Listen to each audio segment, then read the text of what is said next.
좌우 옆 사람에게 당신은 신실한 분입니다. 할렐루야. 충성이라고 하는 단어를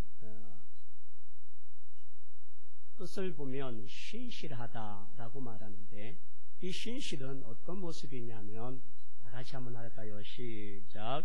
진정한 마음에 우러나오는 정성을 다하는 마음.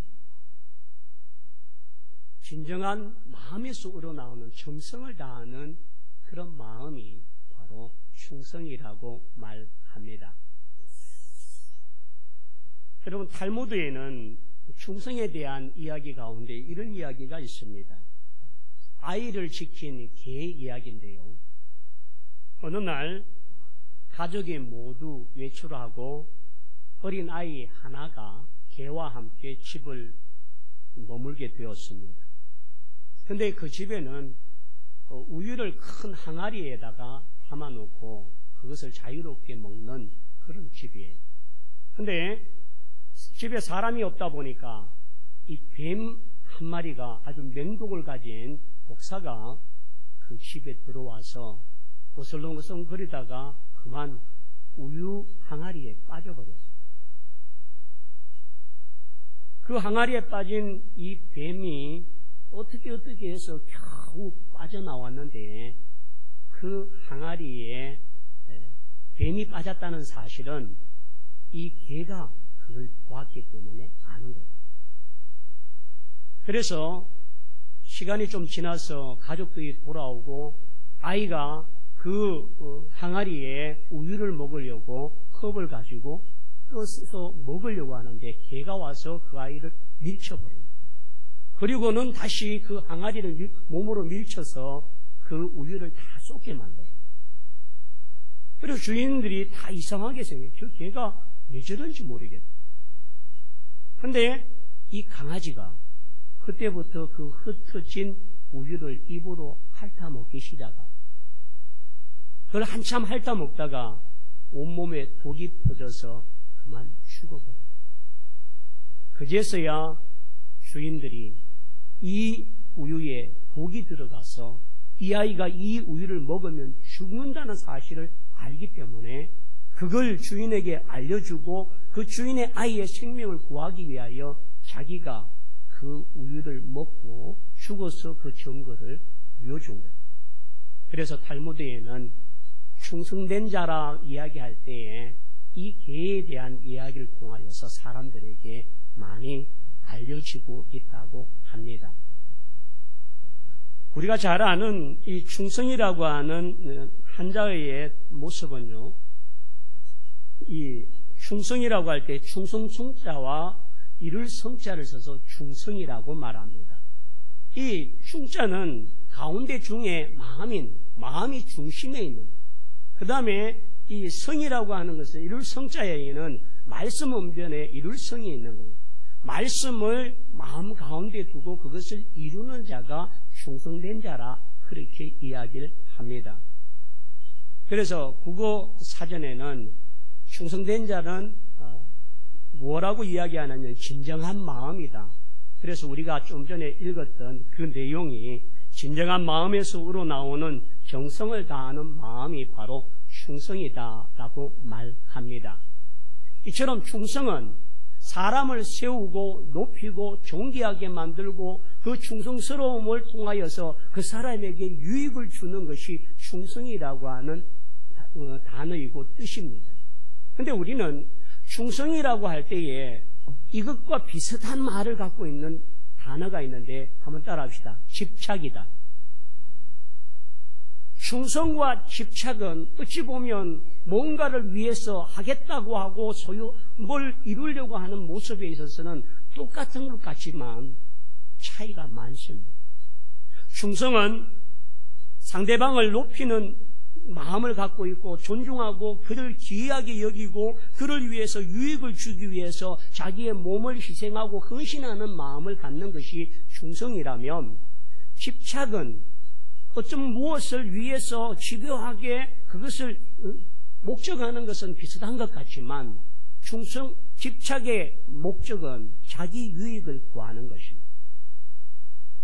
자기의 유익을 구하기 위하여서 그것을 놓지 아니하고 그것을 붙잡고 그것을 간철하고 그것을 이루기 위해서 수단 방법을 가리지 않은 것이 바로 집착입니다. 우리가 잘 아는 예로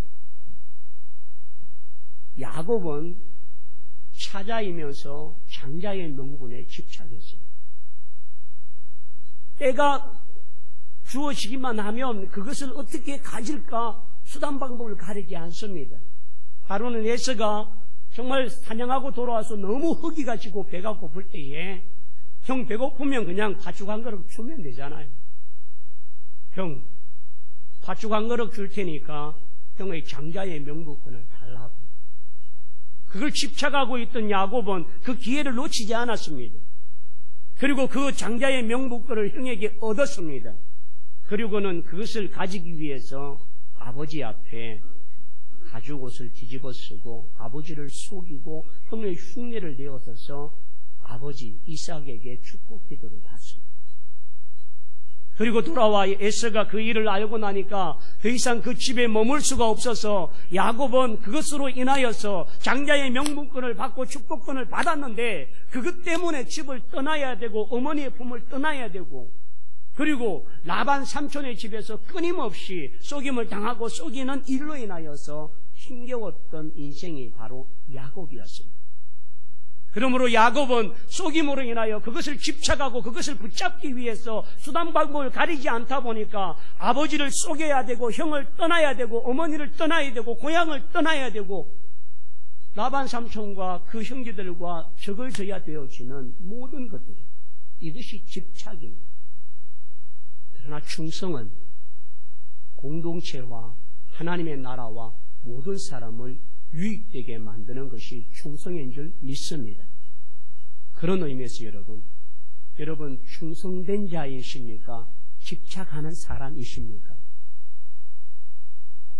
오늘 우리가 하나님 앞에 어떤 일에 있었든 어떤 모습에 있든 우리의 신앙의 모습에 있어서 집착을 하게 되어지면 하나님의 공의를 이루는 것이 아니라 이로 인하여 상처받게 만들고 대적하게 되고 원수를 만들고 서로 마음이 상하게 만드는 것들을 나타내는 경우가 많습니다.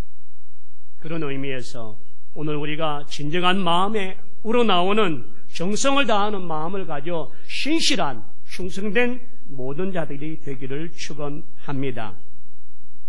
헬라어에는 피스티스라고 하는 단어가 있습니다. 이 피스티스라고 할 때 믿음과 충성이라고 하는 단어가 똑같은 내용을 갖고 있습니다. 믿음도 피스티스, 충성도 피스티스. 충성은 믿음을 전제해야만 충성할 수 있다는 겁니다. 내가 그에 대하여 신뢰하지 못하고 그에 대하여 믿지 못하는데 충성을 다할 수 없다는 말입니다. 그러므로 충성의 출발은 믿음이 전제되어야 되고 믿음과 충성이 하나이기 때문에 오늘 우리는 충성된 자라고 말하면 그거를 믿고 신뢰하는 자가 되어야만 한다는 말입니다. 그래서 라틴어에도 크레도라고 하는데 이 크레도라고 하는 것은 두 가지의 단어가 합성해서 만들어진 단어가 크레도입니다. 뭘 있냐면 코르라고 하는 단어인데 코르라고 하는 단어는 심장이라고 하는 단어이고 도라고 하는 단어는 바치다. 크레도라고 할 때에 심장을 바치다라고 해요. 심장은 결국 생명을 바치는 겁니다. 그러므로 충성이라고 말할 때에 자기가 믿고 신뢰하고 확신하는 일을 위하여 자기의 생명을 마다하지 아니하고 온전히 드리고 바쳐서 그것을 이루려고 하는 자가 바로 충성된 자라고 하는 말입니다. 그런 의미에서 여러분, 우리가 하나님 앞에 내 심장을 드리고 내 생명을 드릴 수 있는 충성된 자인지 다시 한번 묻기를 원합니다. 저는 오늘 두 가지 큰 사건을 통하여서 충성이라고 하는 내용을 잠시 설명하려고 합니다. 첫째는 사무엘하 2장 23절부터 13절부터 17절까지 나타나는 내용입니다. 무슨 내용이 있느냐 하면 제가 잠시 설명을 드릴 테니까 여러분 한번 들어주시면 좋겠습니다. 이 다윗의 용맹에 있던 세 용사가 있습니다. 그 용사들의 이름이 요셉 바세벳이라고 하는 사람과 도대의 아들이었던 엘리아살이라고 하는 사람과 또 삼마라고 하는 세 용사가 있습니다.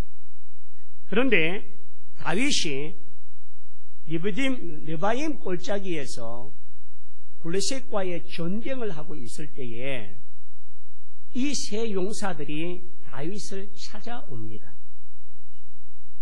전쟁이 일어나서 다 도망가는 그때에 이 세 용사는 다윗의 곁에 와서 목숨을 걸고 함께 이 전쟁을 통하여 임하려고 하는 마음으로 함께했습니다. 그러던 중에 다윗이 블레셋이 지금 베들레헴을 점령하고 있고 다윗은 산성에 머물고 있는데 이 전쟁이 너무 치열하고 각박하다 보니까 다윗이 갑갑했습니다. 속이 탔습니다. 그러면서 다윗이 그 베들레헴 성을 바라보면서 넋두리로 이렇게 말했습니다. 야, 베들레헴 성 곁에 있는 우물에 시원한 물 한 사발 먹었으면 좋겠다 라고 이야기합니다. 그냥 이건 명령도 아니고 그냥 혼자 베들레헴의 고향에서 살 때에 더울 때에 속이 탈 때에 그 시원한 냉수 한 그릇을 먹고 갈증을 해결하고 그 느꼈던 그 시원한 우물 말입니다. 그렇게 이야기를 했더니 이 세 용사가 다윗이 머무르고 있는 이 성에서부터 베들레헴 성 곁에 있는 우물까지는 50km가 됩니다. 왕복 100km가 되는 거리입니다. 그런데 거기에 비어있는 것이 아니라 블레셋 군대가 쫙 진열을 하고 거기에 점령하고 있다. 그런데 이 세 용사는 다윗의 그 말을 명령이 아닌 넋두리의 말이라도 그 말을 듣고 목숨을 걸고 그 진영을 돌파해서 그 베들레헴 성 곁에 있는 우물물을 빌어서 다윗에게 가져옵니다. 다윗은 그와 같은 세 용사의 용맹과 이와 같은 모습을 보면서 내가 이 물을 마실 수 없다는 것, 그들의 생명의 핏값을 가져온 이 물을 내가 마심이 합당치 않고 다시는 이와 같은 실수를 하지 않겠다고 하고 이것을 여호와께 드리겠다고 부어서 하나님께 드립니다. 이 사건이 사무엘하 23장 13절부터 17절까지의 내용입니다. 자, 그렇다면 이 내용을 통하여서 충성된 자는 어떠한 자인지를 보기를 원합니다. 함께하고 떠나지 않는 자가 충성된 자입니다. 전쟁에 있어서 이 베들레헴의 블레셋 군대가 진영을 가지고 있고 그렇게 위험한 전쟁에 도망가는 자가 아니라 오히려 그 전쟁 때문에 다윗을 찾아와서 다윗과 함께 그곳에서 머물고 함께 있기를 원하는 자들이 충성된 자의 모습입니다. 두 번째는요, 마음을 시원하게 하는 것. 여러분, 잠언 25장 13절에 보면 충성된 사자는 그를 보낸 이에게 마치 추수하는 날에 얼음 냉수 같아서 능히 그 주인의 마음을 시원하게 하느니라. 이 세 용사는 다윗이 무엇을 필요로 하는지, 다윗의 마음에 무엇이 시원할지를 깨닫고 알아서 그 일을 위하여 자신이 먼저 헌신하는 사람들입니다. 누가 명령한 것도 아니고 자신 스스로가 이와 같이 행함으로 말미암아 다윗의 마음을 시원하게 할 뿐만 아니라 그 일로 인하여 다윗의 힘이 되고자 원하고 다윗을 위로하길 원하고 다윗의 그 마음조차도 달래어주려고 하는 그러한 마음을 갖는 자가 바로 마음을 시원하게 하는 자, 그가 바로 충성된 자입니다. 말씀 하나도 흘려듣지 아니하고 간직한, 다윗이 베들레헴 성곁 우물물을 누가 떠서 내게 마시고 할꼬라고 하는 이 말 한마디, 넋두리로 지나가는 말이었지만 그 말을 흘려주지 아니하고 다윗의 중심을 헤아리고 다윗의 마음을 헤아리고 다윗을 위하여 무엇이 도움이 될까, 다윗의 그 바람을 이루어지기 위하여서 자신을 헌신하고 나갔던 사람들이 바로 충성된 자입니다. 그리고 어찌 물 한 잔을 가져오는 일이 적군을 섬멸하거나 땅을 점령하거나 성을 빼앗는 것이나 모든 전쟁에서 승리하는 것에 비하면 하찮은 일입니다. 물 한 잔 떠오는 것, 큰 의미도 없고, 그걸 가져왔다고 해서 블레셋이 두려워할 것도 아니고, 이스라엘 백성들이 그 물 가져왔다고 해서 다 마실 수 있는 물도 아니고, 그 물 때문에 전쟁의 승리를 가져오는 어떤 능력이 되어지는 물도 아닌데도 불구하고 그 작은 일에 자신의 소중함을 담고 믿음을 담고 목숨을 담보했기 때문에 다윗 또한 그들이 행한 일이 참으로 귀한 일임을 말합니다.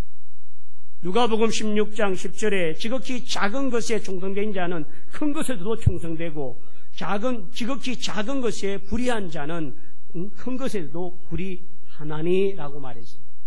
여러분, 충성이라고 말하는 일이 이제 크고 작은 일이 아니라 작은 일이지만 그것이 소중하고 그것이 귀한 일이라고 여겨지고 그것을 위해서도 목숨을 아끼지 아니하는 자가 충성된 자인 줄 믿습니다. 오늘 그런 의미에서 여러분 함께 떠나지 아니하는, 환난이 오고 고난이 오고 역경이 와도 내가 어려움을 당하는 일이 내 앞에 뻔히 보여짐에도 불구하고 떠나지 아니하는 그것이 충성이라고 말할 때에 여러분, 힘들다고 떠나지 말고 또 지쳤다고 떠나지 말고 질병이 왔다고 떠나지 말고 어렵다고 떠나지 말고 하나님 앞에 끝까지 함께 충성하는 자가 되기를 축원합니다. 하나님의 마음을 시원케 하며 주의 마음을 시원케 하며 하나님의 교회 성도의 마음을 시원케 하며 우리 모두의 마음을 시원케 할 수 있는, 모든 사람에게 유익을 줄 수 있는 충성된 자가 되기를 축원합니다. 무엇을 집착하여 그것 때문에 상처받고 상처 주고 서로 갈라지고 부서지고 원망하고 미워하는 자가 아니라 서로를 세울 수 있는, 높일 수 있는 충성자가 되기를 축원합니다. 작은 말 한마디에도 그것은 흐트려 듣지 아니하고 그 말씀에 귀를 기울이고 그 말씀을 사모하며 그 말씀을 이루려고 하는 헌신자가 되기를 축원합니다. 작은 일에 충성하여 하나님 앞에 큰 일에도 충성할 수 있는 능력자가 다 되기를 축원합니다. 그 다음은요, 자기를 나타내지 않고 행하는 것입니다. 여러분, 내가 했다라고 하는 말, 내가 뭘 했다라고 하는 이야기는 사람들에게 칭송을 받고 인정을 받고 싶고 자기를 높이고 자기를 드러내고 자기를 사람에게 보이려고 하는 사람들입니다. 그런데 이 세 용사가 한 일에 있어서 다윗은 그 물을 여호와의 전에 붓고 마시지 아니하므로 그것을 사람들에게 드러내지 아니하고 조용하게 했다는, 그걸 가져오면서 다윗 왕이여, 당신의 명령대로 당신의 바람대로 우리가 베들레헴 성 곁에 가서 우물물을 떠왔습니다. 이 물을 보십시오. 사람들에게 외치지 않았습니다. 조용하게 다윗의 곁에 그 물을 가져왔어요. 그러므로 여러분, 충성은 자기를 드러내는 것이 아니라 주를 드러내고 주인을 드러내는 것이 충성인 줄 믿습니다. 첫 번째는 주인이 원하는 것이라면 자기는 어떠하든지 개의치 아니한, 이 일로 인하여 내가 목숨을 잃을 수 있고 이 일로 인하여 내가 상처를 받을 수가 있고 이 일 때문에 내가 불구가 될 수 있고 이 일 때문에 죽을 수 있음에도 불구하고 오직 그 주인을 위해서라면 행하는 것. 여러분, 좀 전에 탈무드에 나오는 개 한 마리 이야기를 했습니다. 그 독이 들어간 걸 누구보다도 알고 있는 이 강아지가 그것을 먹지 않을 수도 있고 그것을 버릴 수도 있음에도 불구하고 그 주인의 아들을 생명을 구하고 자신이 그것을 먹음으로 말미암아 행하는 것은 그 개가 주인을 향한 충성의 모습은 자기가 그것을 먹고 죽어도 자기는 개의치 아니하고 그것을 행하려고 하는 자가 충성된 자인 줄 믿습니다. 자기 목숨을 먼저 구하고 자기 유익을 먼저 구하고 자기의 안위를 먼저 구한다면 그거는 충성된 자라고 말할 수가 없습니다. 7번째, 충성은 어떤 난간을 봉착해도 그만두지 않는다. 많은 사람이 끝까지 충성되이 여기지 못합니다. 환난을 당하고 상처를 받고 어려움을 겪게 되고 화를 당하거나 그것 때문에 괴로움을 겪고 고통을 겪으면 충성된 것을 버려버리고 떠나버리고 중단하고 포기해버리는 경우가 많습니다. 끝까지 충성해서 하나님 앞에 의의 면류관, 생명의 면류관 받는 그날까지 하나님 앞에 끝까지 충성하는 자가 되기를 축원합니다. 그 충성은요, 나 혼자만이 아니라 옆 사람 보시며 당신이 함께해야 합니다.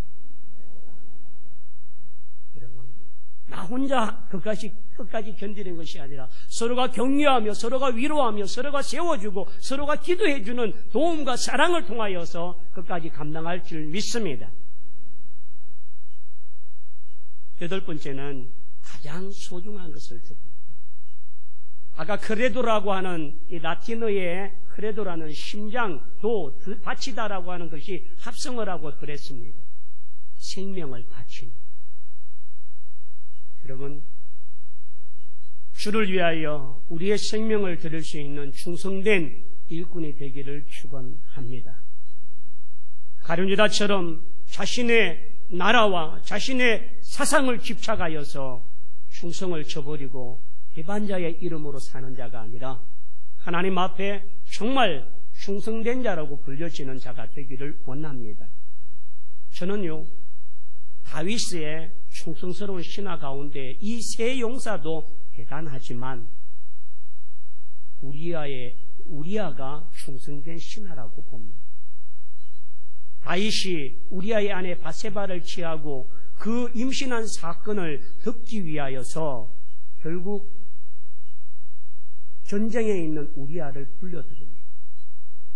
근데 우리아는 집으로 가지 아니하고 나와 함께하는 모든 동료들이 지금 전쟁에서 싸우고 있는데 내가 어떻게 집에 들어가서 내 아내와 안연히 있으리요 하고 군막 안에서 머물다가 다윗의 명령서를 받고 최전방에 나가서 다윗 왕을 위해서 나라를 위해서 목숨을 잃은 자가 바로 우리아였습니다. 그는 자기 아내가 다윗에 의해서 이와 같이 불륜을 맺고 이와 같이 관계를 맺었다는 사실도 몰랐습니다. 오직 신실한 군인으로서의 사명을 감당하고 충실하여서 그는 자기의 목숨을 아끼지 아니하고 행한 자가 우리아였습니다. 사랑하는 성도들이요, 우리가 하나님 앞에 충성된 자로 여김을 받을 수 있는 하나님의 일꾼이 되고 충성된 자가 되기를 축원합니다. 마지막으로 충성된 사람이 되자라고 했는데요, 예레미야 36장 1절과 10절의 내용을 제가 잠시 설명을 드리겠습니다. 이 안에는 어떤 내용이 있느냐 하면, 이 예레미야 36장에는 유다왕 요시야 왕의 아들이었던 여호야김이 왕위에 올랐습니다. 여호야김이 4년 정도 왕위에 올라와 있는데, 여호야김이 하나님 앞에 믿음으로 잘 섰다면 선지자가 외치는 소리가 듣기 싫은 것이 아니라 좋았겠지요. 여러분, 예레미야는 눈물의 선지자라고 말합니다. 근데 예레미야는 백성들에게 회개를 촉구하고 잘못을 지적하고 그들을 통하여서 죄를 자복하고 회개하라고 외치는 소리를 많이 했습니다. 그러니까 이 여호야김이 너무 이 예레미야 이야기가 직설적이고 자기를 비난하는 것 같으니까 감옥에다가 감금시켜버렸어요. 그리고는 예레미야는 갇혀 있는데, 예레미야는 갇혀 있지만 자기에게 임하는 하나님의 말씀을 백성들에게 전해야 되기 때문에 바룩이라고 하는 그의 제자를 통해서 예레미야가 하나님의 말씀을 기록하도록 했습니다. 그리고 그 기록한 말씀을 가지고 예레미야는 지금 감옥에 갇혀 있으니까 나갈 수 없으니까 그걸 들고 금식일 날 하나님의 성전에 가서 백성들 앞에 낭독하고 외치라는 겁니다. 여러분, 예레미야가 지금 이 여호야김 왕에게 미움을 당하여서 감옥에 들어가 있습니다. 예레미야가 했던 말과 그 설교가 사람들에게 서로 불쾌감을 만들고 서로가 듣기 싫어하고 그것 때문에 예레미야가 여호야김 왕에 의해서 감옥에 갇혀 있는데 그 똑같은 말을 이 바룩이라는 사람이 그냥 자기가 직접 받은 것도 아니고 예레미야 선지자가 적으라고 한 것을 적어서 그것으로 끝내버리면 되는데 그걸 들고 가서 많은 사람들 앞에 금식일 날 낭독하고 읽어야 돼요. 한 번으로 끝나는 것이 아니라 여러 사람들 앞에 가서 그것을 낭독하고 읽으라고. 여러분, 잘못한 사람이 많고 죄로 인하여서 악한 일을 많이 하는 사람들 앞에 가서 당신 회개하시오, 자복하시오, 당신은 죄인입니다 이야기하면 칭찬받겠습니까? 돌 던짐을 받겠습니까? 그리 없습니다. 그런데도 불구하고 바룩은 그와 같이 사람들에게 외쳤습니다. 자, 예레미야 36장 10절에 보면 9절과 10절에 보면 1절에는 여호야김 4년에라고 하는 이야기가 있는데 9절에 보면 여호야김 5년에 9월 달에 그러면 지금 1년 이상의 시간이 지났습니다.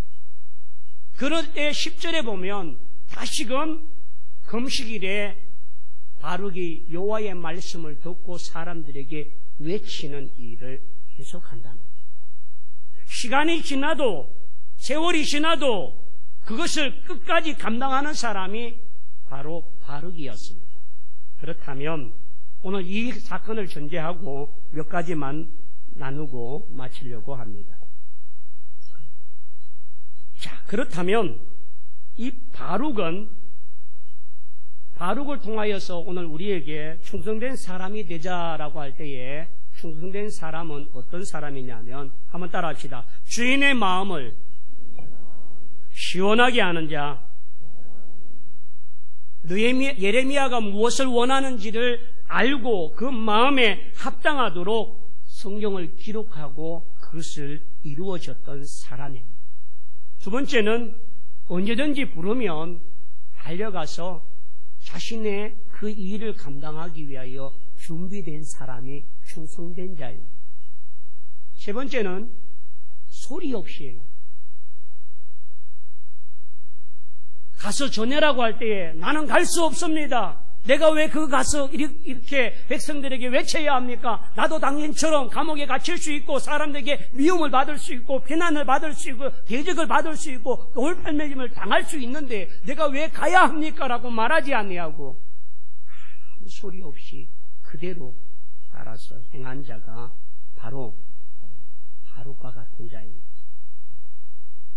그 다음은요, 힘든 일을 마다하자. 사람들에게 가서 외치는 일이 쉬운 일이 아닙니다. 만약 제가 갑자기 정말 급한 장염으로 배탈 설사가 났는데 오늘 설교해야 될 원고를 우리 배진석 집사님에게 주고 배 집사님 올라가서 이거 다시 대신 읽어주십시오 라고 말한다면 배 집사님 쉬운 일이 아니고 그처럼 바룩은 자신이 예레미야를 통하여 들은 말씀을 듣고 사람들에게 외치는 일이 쉬운 일이 아닙니다. 적을 수는 있습니다. 적어서 기록할 수는 있습니다. 그러나 그것을 들고 가서 사람들에게 선포하고 듣도록 알려주고 하나님의 뜻을 선포하는 자의 말씀에게도 능력이 있고 그것을 담대하지 아니하면 하나님의 마음을 깨닫지 못하면 외칠 수가 없습니다. 조용하게 읽을 수도 있고 잠잠히 읽을 수도 있고 소리가 안 나도록 읽을 수도 있겠지요. 그러나 낭독하여 듣도록 하고 많은 사람이 깨닫도록 알도록 할 수 있기 위해서는 그에게도 확신이 있고 능력이 있어야만 할 줄 믿습니다. 그러므로 여러분, 충성된 자는 흉내만 내는 자가 아니라 예레미야의 마음과 하나님의 마음과 하나님의 인도하심이 말씀하고자 하신 능력들을 가슴에 품지 아니하고는 그걸 선포할 수 없다는 말. 그런 일에 바룩은 그와 같이 일을 행합니다. 시간이 지나도 아까 여호야김 제4년에 예레미야가 감옥에 갇혀 있을 때에, 그리고 36장 9절에 보면 여호야김 제5년 9월에 시간이 많이 흘렀지만 꾸준하고 변함없이 그 자리를 지키고 그 일을 위하여서 쓰임을 받고 그 일을 위하여 헌신할 수 있는 사람들이 필요하다는 것. 한순간 한 일에 한 때는 잘할 수 있겠죠. 처음부터 끝까지 꾸준하고 한결같고 변함없는 그것이 진정한 충성이라는 말입니다. 내가 좋아하는 일에는 정말 집착하는 것처럼 몰입하다가 내가 싫어하면 두 손 두 발 다 놓고 관심 없는 구경꾼으로 되어버리는 그것이 충성이 아니라, 내 마음이 허락지 아니하고 내가 기뻐하지 아니함에도 불구하고 그 말씀을 따라 내 목숨을 다하고 하나님 앞에 이와 같이 꾸준하게 할 수 있는 그 충성이 진정한 충성인 줄 믿습니다. 여러분, 이제 며칠 있으면 11월 달입니다. 2018년 1월 첫째 주에 다짐하고 헌신하며 송구 영신 예배 때 하나님, 내가 2018년에는 이와 같은 믿음으로 이와 같은 모습으로 하나님 앞에 충성하며 이와 같이 살겠습니다 다짐하셨는데, 그 다짐을 지금까지 계속 이루어지고 있습니까? 시간이 지나도 그 마음이 변함없고 한결같습니까? 느슨하거나 나약해지거나 변질되거나 바뀌어지거나 그것이 중단되고 있지는 아니합니까? 남은 기간 동안 하나님 앞에 변함없이 꾸준하게 충성된 자로 쓰임을 받는 자가 되기를 축원합니다. 마지막 6번째는요, 굴하지 아니하는 믿음을 가진다. 이 굴하지 않는다라고 하는 것은 어떤 형편, 어떤 상황 속에서도 결국은 하나님 앞에 믿음을 저버리지 아니하고 떠나지 아니하고 그 사명을 감당하는 자가 바로 그와 같은 자인 줄 믿습니다. 오늘 사랑하는 성도들이요, 오늘 바룩의 마음처럼 주인의 마음을 시원하게 하는 자가 되길 원합니다. 언제나 부르면 달려갈 수 있는 순종자가 되길 원합니다. 소리 없이 행하는 자가 되길 원합니다. 힘든 일을 마다하지 않는 자가 되길 원합니다. 시간이 지나도 꾸준히 여전히 한결같이 변함없는 자가 되길 원합니다. 그리하여 굴하지 않는 믿음을 통하여 하나님 앞에 인정받고 착하고 충성된 종이라 인정받는 우리 모두가 되기를 축원합니다. 그런 의미에서 우리 모두 일어나셔서 주님 오실 때까지 이 충성스러운 사람으로 주님 다시 오실 때까지 내가 충성하겠습니다 다짐하는 찬양을 드리길 원합니다.